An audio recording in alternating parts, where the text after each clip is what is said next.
একদম ফ্রেশ খাসির মাংস এবং আরও এসেছে টক দই, লিকুইড মিল্ক, তেহারির মশলা সহ যাবতীয় সকল প্রকার মশলা। চলো আমরা রান্না শুরু করে দেই।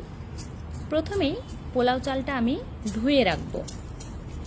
পোলাও চাল ধুয়ে সবসময় পানি ঝরিয়ে নিতে হয়। আমি যেহেতু মাটির পাত্রে রাখছি, তো সামান্য কিছু পানি থাকলেও মাটির পাত্র পানিটা শুষে নেবে। খুবই ভালো করে 4 থেকে 5 বার চালটা ধুয়ে নিয়েছি।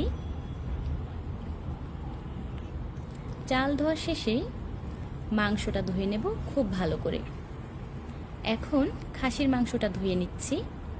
তোমাদের সবার আমন্ত্রণ, তোমরা সবাই চলে আসো আমার এই ছোট্ট মাটির ছোট রান্নাঘরে পুরান ঢাকার বিখ্যাত তেহারি খেতে। আজ তোমাদের জন্য একদম পুরান ঢাকার স্টাইলে, পুরান ঢাকার স্বাদে রান্না করছি তেহারি। খুব ভালো করে মাংসটা